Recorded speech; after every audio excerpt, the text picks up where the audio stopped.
네, 안녕하세요. 오늘 리더스 포럼의 좌장을 맡은 인하대학교의 변병설입니다. 인사하겠습니다.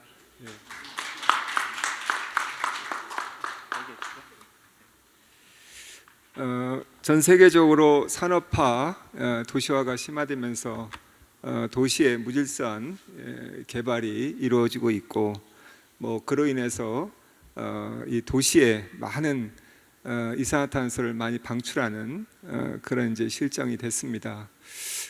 이번에 저희 리더스 포럼에서는 그래서 기후 변화에 대응하는 스마트 시티를 주제로 해서 우리 디지털 기술을 활용해 가지고 도시 인프라와 서비스를 좀 향상시키고 또 에너지와 자율의 효율적인 관리를 위해서 그 방안을 모색하려고 이 자리를 마련을 했습니다. 오늘 저기 발제 한 분이고 이제 토론자는 이제 네 분을 저희가 모셨습니다. 네 분 앞으로 좀 나와 주시면 감사하겠습니다. 예, 토론자를 소개하겠습니다. 첫 번째 우리 문태훈 중앙대 명예교수님인데요. 현재 한국 SDSN 공동 회장을 역임하고 계시고 전에 한국환경정책학회 회장을 맡으셨고 또 시스템 다이나믹스 회장을 역임한 바 있습니다. 우리 문태훈 교수님 소개해드립니다. 두 번째 우리 토론자는 이규인 아주대학교 건축학과 교수님이신데요. 현재 수원시 스마트시티 리빙랩 대표 교수로 활동을 하고 계시고 그 다음에 국토환경 지속성 포럼 회장을 또 맡고 계십니다. 그 다음에 도시설계학회 부회장도 역임을 하고 계시고 전에 우리 송산 그린시티 MP로 활동을 하셔서 본 포럼하고 아주 상당히 밀접한 관련이 있습니다. 이규인 교수님. 네, 세 번째 토론자는 이재현 교수님 소개합니다. 인천대학교 도시환경공학부 초빙 교수로 계신데 현재 인천 서구의 미래 ESG 포럼의 이사장을 맡고 계십니다. 전에는 인천 서구청장님을 역임을 하셨고 또 환경부의 기획조정실장 또 기후대기 국장을 역임하셨습니다. 이재현 청장님. 네 번째 토론자는 정연만 고문님이신데요. 법무법인 태평양의 고문으로 계시고 전에 환경부 차관, 그 다음에 자원순환단체 총연맹 명예회장, 그 다음에 환경보건 기술학회 회장을 역임을 하셨습니다. 정연만 고문님 인사드리겠습니다. 저희 시간이 많이 가서 한 4분, 5분 이대로 좀 간단하게 핵심 위주로 토론을 해주시면 감사하겠습니다. 우리 문태훈 교수님부터 해주시면 고맙겠습니다. 네, 감사합니다. 우선 박정혁 센터장님 발표 굉장히 재미있게 잘 들었습니다. 엄청나게 많은 노력이 들어간 슬라이드였던 것 같고 발표를 잘 해주셔서 굉장히 재밌게 잘 들었습니다. 발표에서 이제 얘기했던 것이 이제 보면은 이 탄소 중립형 미래 대응 도시 이렇게 이제 말씀을 이제 하셨고 이것을 위한 어떤 도시의 전형적인 디지털 플랫폼을 이제 만들어 나가는 이런 말씀을 이제 해주셨는데요. 같은 맥락에서 이제 저는 이렇게 조금 다르게 생각을 해봤습니다. 이 굉장히 스마트한 기술이 우리나라가 굉장히 많이 발달하고 있는데 스마트한 이 IT 테크놀로지를 이용해서 우리가 과연 무엇을 할 것인가 이렇게 얘기를 할 때 세계 각국의 도시 계획과 국가 발전 계획에 대한 종합적인 조사를 한번 한 적이 있었는데 거기서 나오는 키워드가 4가지 4S였습니다. 첫 번째가 스마트, 두 번째가 이제 Sustainable Development, 세 번째가 Safety, 마지막에 이제 Satisfy입니다. 그러니까 이제 이 구조가 어떻게 되느냐고 하면은 굉장히 스마트한 기술이 있으면 이것을 이용해서 굉장히 서스테이너블한 지속 가능한 국가와 도시를 만들고 동시에 굉장히 안전한 그런 도시와 국가를 만들어서 이 궁극적으로 개인의 어떤 만족, 개인의 행복을 달성하는 것이 이제 전체적인 그림이 되는 모든 국가 계획과 도시 계획의 주된 키 워드가 이제 이렇게 네 개로 구조가 되어 있었습니다. 근데 우리가 보면은 도시 성장이라는 얘기를 이제 할 때 도시의 성공 조건들을 굉장히 많은 학자들이 얘기를 합니다. 거기서 우리가 키워드만 뽑아 보면은 지속 가능한 도시가 되기 위해서 또 이게 이제 탄소 중립을 완성하는 도시가 이제 되는 거죠. 동시에 도시의 공간 구조를 얘기하는 분들은 작게 살고 가깝게 살고 그 다음에 드라이브레스 하는 자동차를 적게 모는 그래서 작게 살고 가까이 살고 이 소비를 적게 하고 자동차를 덜 모는 뭐 이런 도시를 이제 공간적으로는 굉장히 지속 가능한 도시의 공간적인 그 요건이 돼야 된다 이렇게 얘기를 하고 또 공간적인 요소를 벗어나서 이제 도시가 성공하는 그래서 사람들이 굉장히 번창하고 도시가 성공하는 도시가 되기 위해서는 도시는 굉장히 다양성을 가지고 있어야 된다. 그래서 사람도 다양해야 되고 건물도 다양해야 되고 거리도 다양해야 되고 절길 거리도 굉장히 다양해야 된다는 이런 얘기들을 합니다. 두 번째가 다양성입니다. 세 번째가 이제 굉장히 우수한 인적 자원입니다. 이 인적 자원을 어떻게 유치하고 양성시킬 것인가가 도시와 국가의 성공의 가장 필수적인 조건이다 이렇게 얘기를 하고 있고요. 그다음에 네 번째로 이제 우수한 인적 자원을 유치를 하거나 양성을 하는 것으로 그치지 않고 이제는 더 많은 창조적인 계층들이 도시와 국가에 많을수록 그 도시는 더 발전한다. 여기서 창조적인 계층이라고 하는 것은 이제 어떤 분야의 일을 하건 이제 창조적인 마인드가 그 직업에서의 성공을 좌우하는 이런 정신적인 창조성을 가지고 일을 하는 사람들이 많이 모인 도시일수록 성공한다 이렇게 얘기를 하고 있습니다. 그다음에 이제 마지막으로 이제 도시는 국가보다 굉장히 자유롭다 이렇게 얘기를 합니다. 왜냐하면 국가는 영토와 국가의 이익을 가지고 있기 때문에 국제적으로 지금 가장 대표적인 예가 기후변화 협약인데 국가의 이해관계가 굉장히 첨예하게 걸려있기 때문에 굉장히 자유롭지 못하다.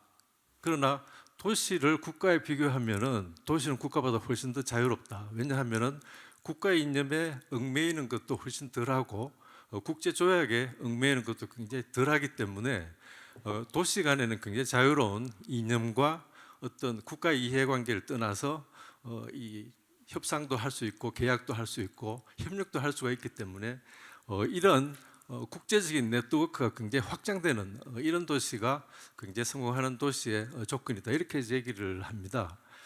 그런데 여기서 에코시티라는 얘기가 들어오게 되면은 뭐 우리 그 원로 회원님이시기도 하지만 그 김기곤 교수님 그 생태도시론 책에 이제 보면은 자연을 닮은 도시가 가져야 될 네 가지 조건을 얘기를 하고 있습니다. 그 자연을 닮는다고 하면은 자연이 가지고 있는 것이 순환성, 안정성, 뭐 자립성, 다양성인데 이런 요소들을 다 갖추고 있는 도시들이 굉장히 에코시티다 이렇게 얘기를 하고 있습니다. 그러면은 여기서 이제 저희들이 물을 수 있는 질문은 그러면 이런 도시의 성공 조건이라든지 에코시티가 가지고 있는 이런 네 가지 차원의 어떤 특성들을 어떻게 하면은 스마트한 기술이 촉진시켜 줄 수 있을 것인가?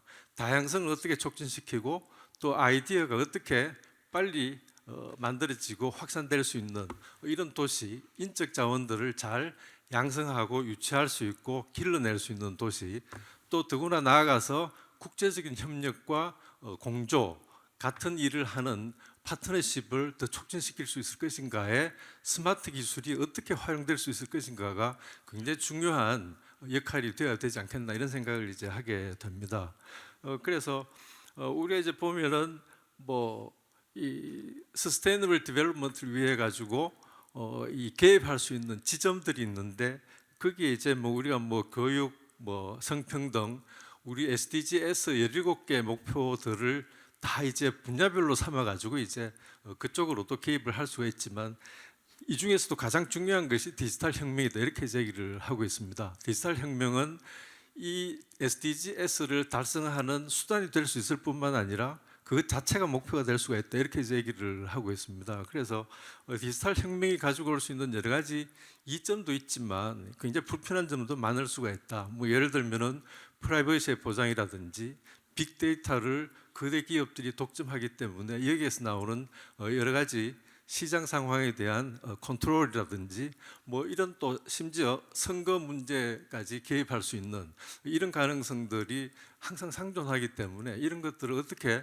잘 차단할 수 있느냐가 디지털 도시의 성공 요건이다 이렇게 제기를 하고 있습니다. 그래서 뭐 세종시와 부산시의 스마트 도시화도 물론 지역적 맥락도 잘 고려를 해야 되겠지만 도시의 성공 조건이라든지 도시에서 사람들의 어떤 안전 더군다나 이걸 다 포함해서 궁극적으로 어떻게 하면은 도시에 사는 사람들을 더 행복하고 만족하게 할 수 있을 것인가에 이 기술이 분야별로 다 이렇게 녹아 들어갈 수 있는 그런 도시가 되는 것이 굉장히 중요한 것이 아닌가 이렇게 생각을 합니다. 이상입니다.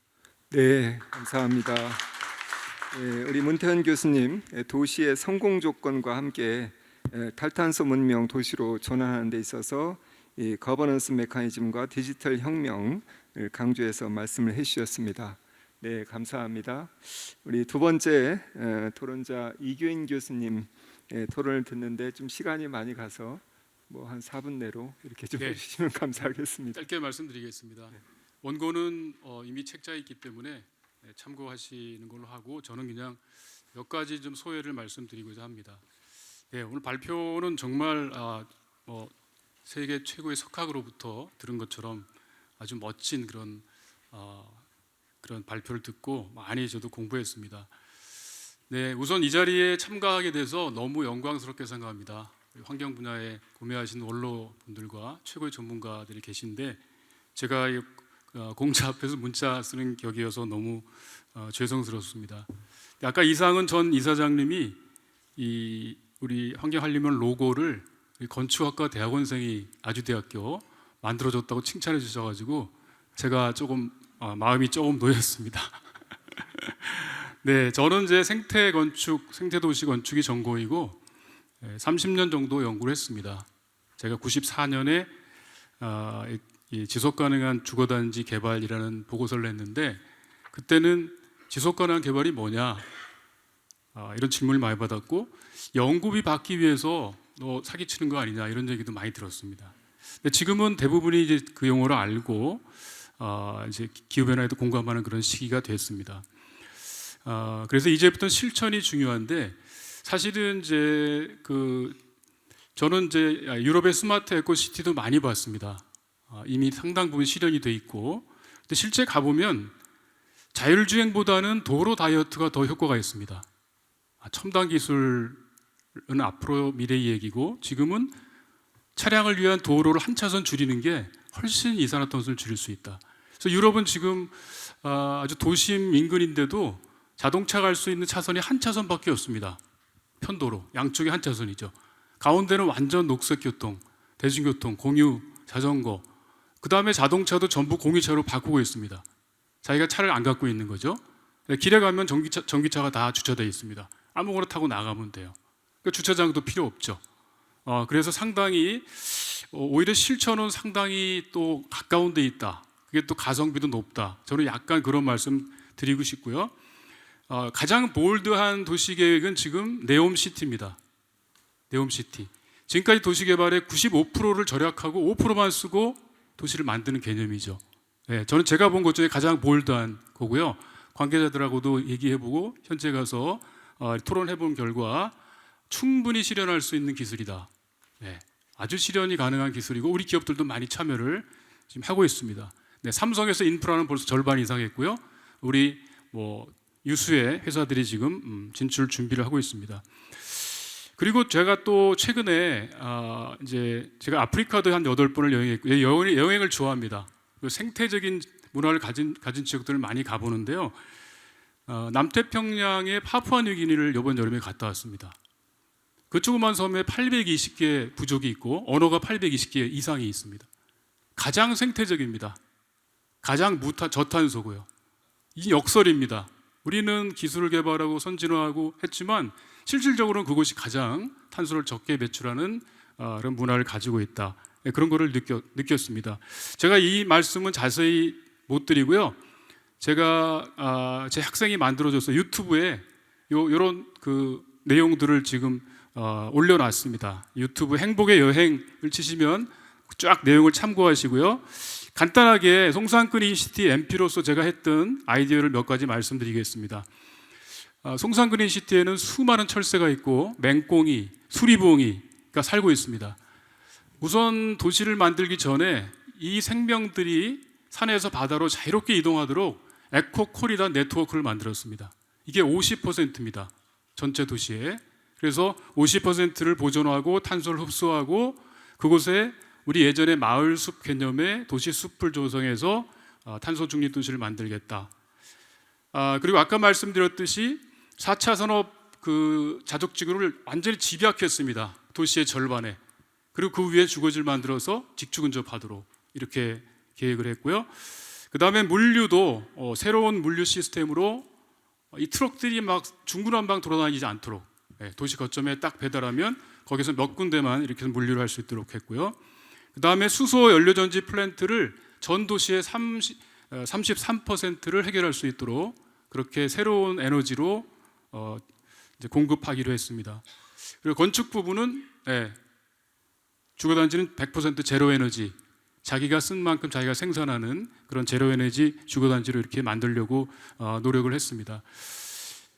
저는 송산그린시티가 정말 세계적으로 모범적인 탄소 중립 도시로 실현되기를 간절히 소망하고 있습니다.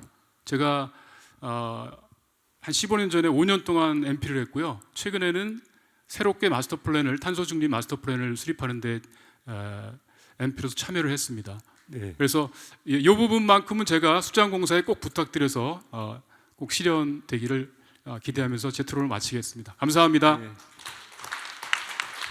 네, 이기인 교수님 감사합니다. 송산 그린시티가 에코시티로 이렇게 조성되기까지는 우리 이기인 교수님의 역할이 상당히 컸습니다. 너무 감사합니다. 우리 세 번째 토론자 우리 이재현 청장님, 인천대 현재 교수님으로 재직하시는데 사실 그 스마트 에코시티를 지자체에서 선도적으로 가장 활발하게 왕성하게 사업을 추진했던 곳이 우리 청장님이 계실 때 인천 서구청입니다. 그래서 우리 여러 가지 정말 실적도 많고 하실 얘기도 많은데 3, 4분 내로 간단하게 해주시면 감사하겠습니다. 네네.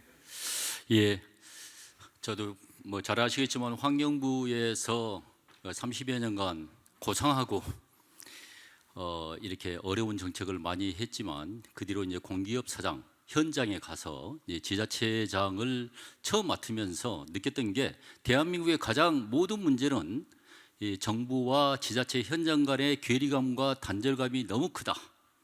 그 문제를 해소해야 된다고 생각합니다. 스마트 에코시티뿐만이 아니라 모든 환경 정책에 있어서 그 정말 지자체에서 적용 가능한가? 내가 지자체장을 맡게 되면은 정말 어떻게 해야만이 가능할까? 그것은 머리에 어려운 용어와 많은 정책 마인드를 갖고 있다고 하더라도 실제로 적용 가능성에 있어서 많은 차이를 보이고 있다. 그런 점에서 짧지만 몇 가지만 제가 했던 얘기를 하고자 합니다. 스마트 에코시티를 지자체장을 하면서 공약으로 제가 커다란 공약 중에 하나 내세웠습니다. 이렇게 한 이유는 도시는 왜 모두 똑같을까? 신도시가 돼도 몇 년 후면엔 도시 문제가 환경 문제부터 반복될까? 이 문제를 어떻게 해결할까? 인천에서 가장 큰 서구 60만 이상 면적이 가장 큰 곳이기도 하는데 이건 환경 문제뿐만이 아니라 어떻게 이 도시 문제를 해소할까라고 시작을 했습니다. 여기 계신 모든 분들이 지자체장을 맡았다면 무엇부터 하고 싶습니까? 대개 공무원에게 지시하고 그럼 연구 용역을 하죠. 몇 년 걸리죠. 그 다음에 조직 만들죠. 그러면서 4년이 다 지나갈 것입니다. 저는 구청장 되자마자 전봇대부터 뽑는 것부터 했습니다. 이 전봇대의 보행길에 이 전봇대 하나 뽑는 거 해결하지도 못하면서 내가 어떠한 어려운 정책을 스마트 에코라고 하는 부분을 할까라고 하는데 이게 10년간에 뽑히지 않았던 것입니다. 그런데 이제 구청장 되고 나서 내가 진두지휘해서 나의 의지로서 내가 이걸 해야지 다른 일들을 할 수 있다 해서 6일 만에 뽑았습니다. 그 뒤로 이제 28개를 뽑았더니 전봇대 청장이라고 이렇게 부르기도 했습니다. 이 전문가 영입을 했습니다. 우리나라의 최고의 스마트 에코 전문가 와 총괄 건축가를 만들고 공공 건축가를 만들고 함께 우리 구성원 부서에 있는 직원들이 같이 하지 않으면 안 되기 때문에 협업 시스템을 구축을 했고 정권을 총괄 건축가에게 저와 동등한 지위로서 모든 도시계획이랄지 도시개발 사업을 추진하자라고 이렇게 조직적으로 이렇게 추진을 했습니다. 에코시티의 구성 내용은 뭐 잘 아시겠습니다만 이 하는 과정이 너무 힘들었습니다. 무엇을 할 것인가? 그래서 서울에서 전문가와 협업을 회의를 하고 또 서구에 와서 현장도 돌아다니면서 이렇게 회의를 해서 나무 하나, 그 다음에 벤치 하나 만든 포켓 정원부터 시작을 해서 도시는 모두 단절되어 있습니다. 단절되어 있는 것을 이음만으로 도시는 가치를 만들어낸다. 둘레길부터 시작해서 서로 이음길, 이음 숲은 자연과 인간이 또 단절되어 있습니다. 자연과 인간이 공존할 수 있는 것, 느티나무 이렇게 베어낼 위기에 있는 느티나무 하나도 살려내는 것도 힘들었습니다. 그래서 베어질 위기, 느티나무는 어떻습니까? 탄소 중립에 있어서 가장 탄소 흡수량이 크지 않습니까? 자전거 길로 이었습니다. 이렇게 전문가와 구청 공무원과 한다 하더라도 주민들의 이제 도시계획 속으로 삶 속에 파고들어서 스마트 에코를 추진하려고 하면은 주민과 협업 관계가 돼야 되겠죠. 이 과정을 통해서 이렇게 주민과 함께 아름다운 마을을 하나씩 만들어 갔습니다. 그래서 쓰레기가 쌓인 곳에 이렇게 멋진 포켓 정원들이 도시를 이어가게 됐죠. 그러다 보니까 이제 행복하다라고 하는 멘트가 구민들로부터 나오기 시작을 했는데 이제 도시계획 속으로 들어가야 되는데 우리 구청 공무원들을 설득하기 위해서 이 해외에 같은 사례 조사를 했더니 구청 공무원들이 자신감이 생긴다. 도시계획을 이렇게 하면 되겠구나라고 이렇게 얘기를 하게 돼서 모든 공공건축물부터 스마트 에코 가이드라인을 통해서 했더니 이렇게 멋지고 저에너지 친환경적인 사업 그리고 쓰레기가 만들어지는 곳이 빛을 발하는 그러한 사업, 동사무소가 바뀐 모습, 그 다음에 공종 상생마을 커뮤니티 센터 주민 공간을 만들었는데 그냥 건축물을 짓죠. 그런데 훼손된 지역에 공원과 함께 만들어내고 이렇게 커다란 건물들도 스마트 에코 디자인을 했더니 커다란 건물도 가치 있고 저에너지고 탄소 중립이 이루어지고 사람 중심으로 이루어지더라는 것입니다. 그래서 많은 상도 받았지만 실제 여기서 말씀드리고자 하는 것은 2단계로 기초자치단체만으로서 이 도시계획을 전체 해나가는 데는 한계가 있기 때문에 제안드리고 싶은 것은 국가와 이 자치단체의 단절을 막기 위해서 연대와 협력 사업을 해야 된다. 기초자치단체가 주관이 되지만 이러한 연대와 협력을 해야 된다. 전국적으로 다 할 수는 없기 때문에 할 수 있는 의지 있는 곳하고 이렇게 연대와 협력을 해야 된다. 결론적으로 스마트 에코시티는 결국은 지속가능한 도시와 ESG를 기업 ESG만 하냐, 공공 ESG로 나서야 된다. 그래서 스마트 에코시티는 공공 ESG와 이퀄로 된 개념이다. 그래서 미래 지속가능한 행복도시, 우리나라에서 한 번도 돼보지 않은 국제 환경 도시가 하나도 없지 않습니까? 그런데 이 모든 도시 계획에 있어서 이 공공 ESG적으로 하게 되면은 우리나라에서 최초의 환경 도시와 탄소 중립 도시, 그럼에 의해서 거기에 거주하시는 분이 행복한 도시로 만들 수 있다. 이렇게 제안을 드리고 싶습니다. 네, 감사합니다. 네, 청장님 감사합니다. 인천 서구가 국제 환경 도시로 이렇게 발전할 수 있도록 스마트 에코시티 사업을 굉장히 많이 이렇게 추진을 하셨는데 제가 옆에서 늘 볼 때마다 그 열정에 늘 감탄을 합니다. 너무 감사드리고 우리 마지막 토론자 정연만 고모님의 말씀을 듣겠는데요. 우리 정연만 고모님은 또 제가 이제 KI에 있을 때부터 과장님 하실 때부터 이렇게 뵀는데 아마 우리나라에서 우리 환경부에서 거의 최초로 이 환경과 국토, 이 환경과 도시를 연계해서 국토환경 종합계획이랄까 또 국토환경성 평가 지도 그래서 이 공간 계획과 이 환경 계획을 연계시키는 그런 중요한 역할을 하셨다고 생각을 합니다. 토론해 주시면 감사하겠습니다. 토론 시간이 다 지나가지고 이게 뭐 빨리 맞춰주는 게 도움이 되는 것 같습니다. 그래서 저는 뭐 오늘 많이 배웠고 또 제가 30년 이상 그 중앙부처에서 정책을 수립하고 집행하는 이런 과정에서 최근에 일부 지자체의 스마트 시티 내지 뭐 스마트 그린 이런 여러 가지 개념으로 도입되는 도시 개념에 자문을 해주고 있는데 여전히 우리가 이렇게 정책의 문제에서 좀 계속 가져가는 이런 문제를 좀 바뀌었으면 하는 현직에 있을 때도 느꼈던 개념인데 여전히 나와서도 느끼는 이런 점이 있어서 그런 측면에서 소회를 조금 말씀드리고 끝내도록 하겠습니다. 뭐 내용에 대해서는 전문가들이 많은 내용들이 나왔고 또 그것을 지역 특성에 맞게 어떻게 앉혀서 실제로 실행하느냐의 문제가 남아 있는 거지 그 내용의 문제는 저는 아니라고 생각하는 사람 중에 하나입니다. 그래서 정책을 수립하고 집행하는 과정에 있어서 특히 뭐 오늘도 아까 발표하시면서도 중앙에서 한번 결정되면 거의 부산 지역까지도 상당히 기술을 받는다는 말씀을 하셨는데 그래서 어떻게 정책 결정 방식이 일방적이고 공공정책 중심에 딱 결정이 되고 나면은 거의 쭉 일률적으로 진행되는 측면이 많이 있습니다. 그래서 그런 것들이 쌍방적이고 시민들이나 많은 학계들이 참여할 수 있는 이런 상향식 구조도 좀 병행해 가는 것들이 이전에도 많이 지적하고 있음에도 뭐 여전히 좀 부족하다는 지적을 받고 있는 것 같고요.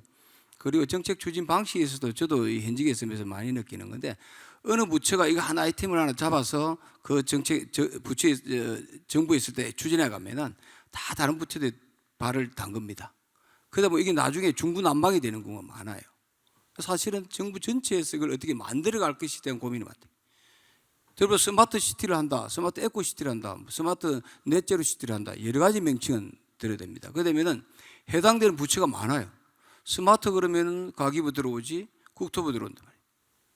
그러면 또 뭐 에코나 그린 들어가면 환경부 들어가지, 여러 부처가 들어가요. 그럼 지역 특성에 맞게 이제 유형을 만들다 보면은 농촌행, 도시행, 산림행 이렇게 되다 보면 이런 우리 거대가 다 주도권 싸움이 돼요. 그림이 이게 아주 이상하게 되는 거예요. 이런 부분은 중앙단위 차원에서 좀 전체를 아우르는 이런 시스템이 되지 않으면은 계속 이런 뭐 비효율이 드러나는 거예요. 그런 문제가 있는 것 같고 집행 방식에도 보면은 지금 이번에 발표한 부산에서 일부 지역에 이제 하는 그야말로 타운 형식의 지금 하는 개념인데 우리 서구 청장님 하신 우리 이년 청장 말씀이 계셨지만은 실제적으로 지자체 개념하고 강력 단위하고 국가 개념이 계획사로 연결이 되어 있습니다. 연결되어 있는데 중앙부처에서 떨어져 있다 보니까 지역에 가서도 이것이 연결이 안 되는 분야가 많아요. 이런 분야가 상당히 또 이 배려가 안 되고 있고 또 최근에 이제 지자체장이 선거를 하다 보니까 강력지자체장하고 단위지역장하고 그 단위하고 또 다 달라요. 생각이 다릅니다. 그래서 이런 좀 분야에 대해서는 어떻게 일관성을 유지할 수 있는 방법이 유지되는 게 필요하지 않느냐는 이런 느낌을 많이 받았고요. 그리고 많이 뭐 지적이 됩니다만은 이 정책의 일관성, 연속성 문제예요. 그동안에 이게 정부가 바뀔 때마다 이 추진하는 도시 이름들이 다 달랐습니다. 그 A 정부에서는 이 마을 한다고 와 여기 몇 개 마을에 정성을 다 쏟아부어요. 정권이 딱 바뀌면 지난 정부 했던 게 깡그리 무시한다. 새로 출발. 이게 언제까지 계속돼야 되나? 여전히 그래 되고 있습니다. 그래서 저희들이 근무할 때 독거는 겪었는데 제가 또 창안할 때 집중을 했던 그 말들은 또 제가 나오고 나니까 딱 전체 바뀌어가지고 또 다시 하거든요. 그러기 때문에 지속 가능성을 추진하는 정책이 가장 지속 가능하지 못하는 이러한 문제를 여전히 앓고 있다는 거 하나고, 또 뭐 최근에 들어서 갑작스럽게 뭐 환경 정책에 있어서 좀 정치적이고 이념적인 것들이 들어오다 보니까 더 영향을 많이 받는다. 그래서 우리 이런 전문가들이 그야말로 좀 과학적이고 객관적인 입장에서 그런 것에 대해서 정립을 해줄 수 있는 이런 역할 정립이 좀 필요하지 않느냐 하는 생각이 들고요. 그리고 이제 지역 단위 우리나라에서 이 정책을 하다 보면은 A 도시에서는 B 도시에도 꼭 같이 하려고 그래요. 다 다릅니다. 스마트 도시를 하든 그린 도시를 하든 넷제를 하든 그 지역의 자연 상태나 사람 구성원에 따라서 정책 수단이 다 다를 수 있거든요. 그런 다양한 정책들을 도입될 수 있는 유형을 좀 많이 만드는 게 필요하지 않느냐 이런 생각을 해보고요. 마지막으로 우리나라가 간과하는 것 중 하나가 자치단체의 역할을 좀 재정립할 필요가 있지 않느냐. 왜 이 말씀을 드리냐면 이제 환경정책 같은 경우는 그렇거든요. 중앙정부 집중적이라 해서 굉장히 환경정책을 많이 위양해 주길 바랍니다. 많이 위양해 줘요. 나중에 감당이 안 됩니다.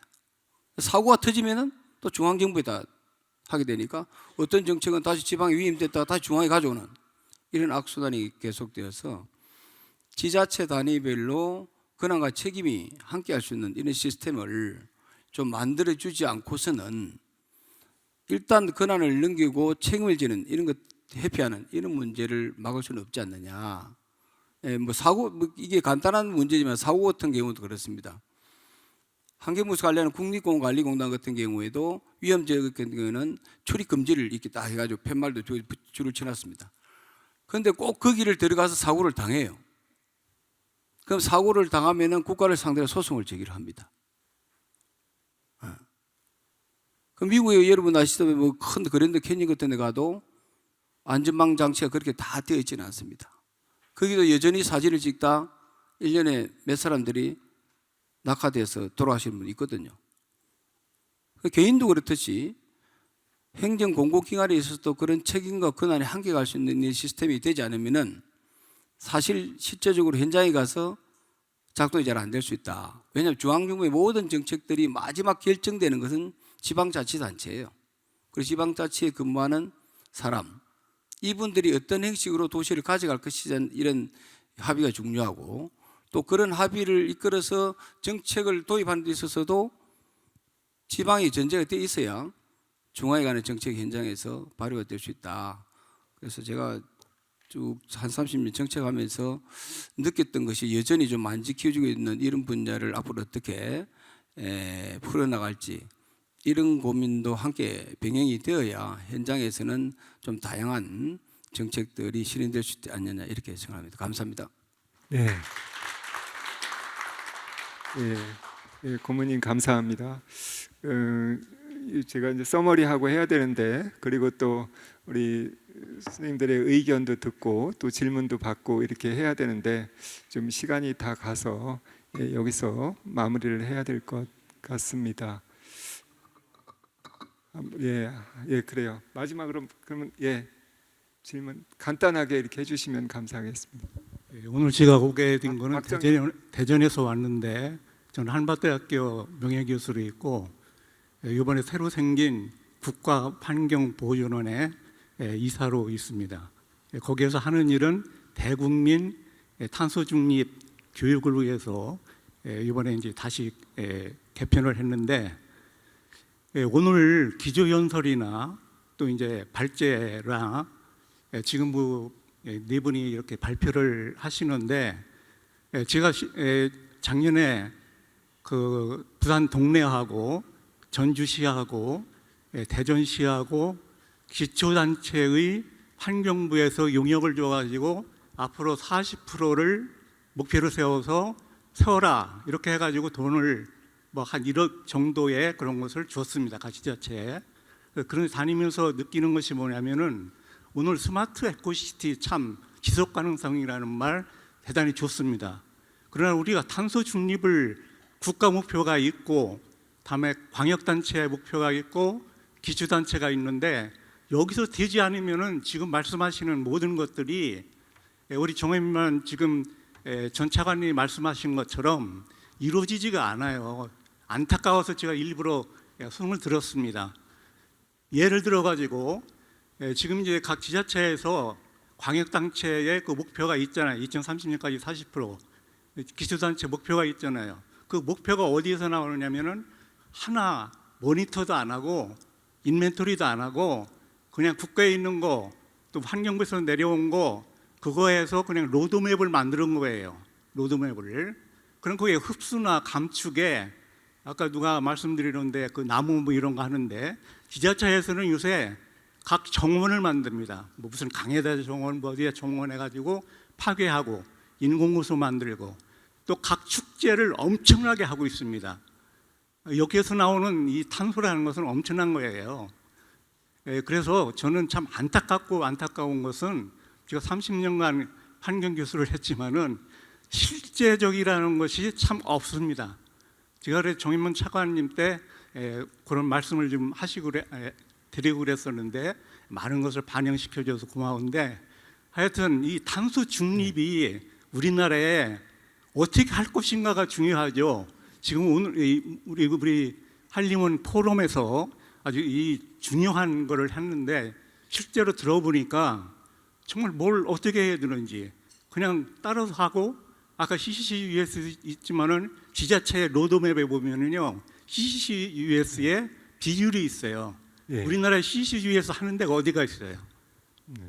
그래서 앞으로 이 포럼에서 실제적으로 내년부터 해야 될 30년까지 40%를 어떻게 할 것인가를 좀 실제적인 것을 좀 했으면 좋겠습니다. 예, 이상입니다. 예, 잘 알겠습니다. 예, 제안으로 좋은 제안으로 하겠습니다.